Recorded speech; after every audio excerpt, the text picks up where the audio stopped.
For a long jumper, the biggest challenge isn't just reaching far from the ground, but staying in the air longer. When an athlete jumps higher, they get more time in the air, which gives them a better chance to land farther. This is why jump height isn't just a vertical movement, it directly affects the overall distance. If a jumper can maintain body control through the landing and stay in the air longer, their jump naturally becomes longer. But simply increasing height isn't enough, because if the body balance is off or the technique isn't correct during the jump, the extra height won't help. That's why, to improve jump height, it's important to focus on certain key factors. The more time an athlete spends in the air, the longer their jump will be. But it's not just about how high they can jump. When an athlete pushes off the ground, their strength and technique together decide how powerful their jump will be. And the foundation of this power comes from strength. If the muscles aren't strong, no matter how perfect the technique is, they won't be able to achieve much height. That's why exercises like squats and deadlifts are really important.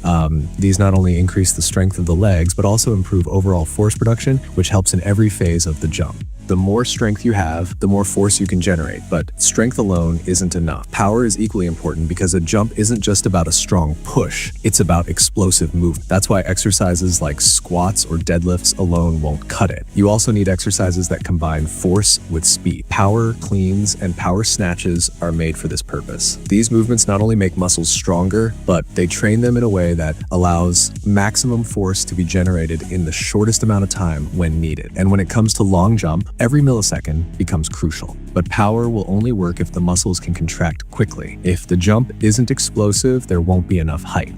That's why focusing only on strength and power isn't enough. Speed is also essential. Speed doesn't just mean running fast. It means how quickly the muscles react and how efficiently they use the force. This is why plyometric exercises like hurdle hops and box jumps are important. These not only strengthen the legs, but also train them to reach maximum height in the shortest amount of time. When the body starts adapting this way, that's when a long jumper's true potential comes out. The height of a jump doesn't just increase with muscle strength, it also depends on how quickly the muscles react. If force is being generated but transferred slowly, it won't help. That's why plyometric exercises like hurdle hops and box jumps are important. These exercises train the muscles to generate as much power as possible in the least amount of time, making the jump more explosive. Another factor that makes a difference is the technique of the jump. If the takeoff isn't at the right angle or the body doesn't use the airtime efficiently, no matter how much strength there is, the distance won't increase. Jumping isn't just about power and speed. Technique is equally important. Many times, athletes have strength, but their takeoff mechanics aren't right, which makes their jump less effective than it could be. The penultimate step plays a crucial role here. It's the last second adjustment that maximizes both the height and distance of the jump. If this step isn't executed properly, the body's momentum won't be transferred in the right direction. Foot placement is also a key factor in this process because if the angle and positioning are wrong, too much force will be absorbed by the ground and there won't be an explosive liftoff. That's why refining technique is just as important as training strength and speed.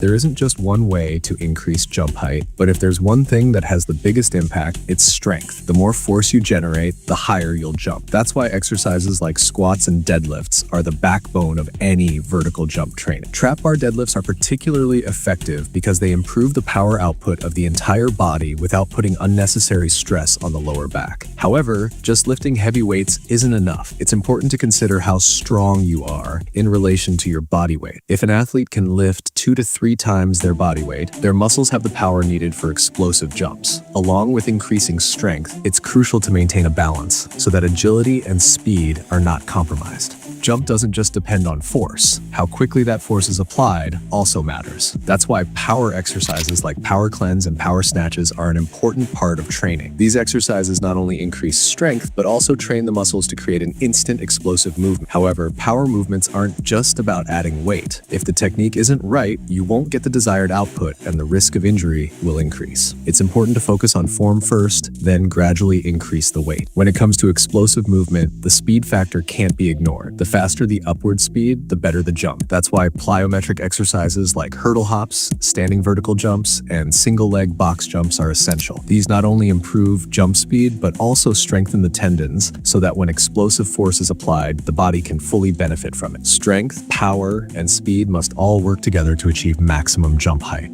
Jumping is not just about power and speed. Technique plays a crucial role too. Even if power and speed are perfect, if the takeoff technique is flawed, the jump's potential can be wasted. That's why the proper execution of the penultimate step is essential. This second last step is a bit longer and helps lower the hips, allowing more force to be generated during the jump. If this step isn't executed correctly, the jump might feel weak or the balance could be lost. However, simply adjusting the step length isn't enough. Foot placement is equally important. At takeoff, the entire foot should make contact with the ground. Relying only on the toes can weaken the force transmission and waste energy. Maximum push-off force will only come when knee movement is also correct, meaning the knees should bend properly and then extend explosively during the jump. These small details, when combined, form the foundation of a perfect jump. Jumping isn't limited to the takeoff because if body control isn't maintained in the air, all the effort can go to waste. Many athletes have a perfect takeoff. The speed, power, and technique are all right, but if the flight and landing mechanics are weak, the jump's full potential isn't utilized. Maintaining a stable posture in the air is crucial to keep the momentum going and to cover more distance on landing. Incorrect body positioning increases drag, which can reduce the effective length of the jump. Landing is also a critical factor. If the jump is landed at the wrong angle, it can cause loss of balance or unnecessary backward movement, which can shorten the final measured distance. That's why just a good takeoff isn't enough. The entire jump needs to flow seamlessly. From the takeoff to the landing, every movement should connect smoothly.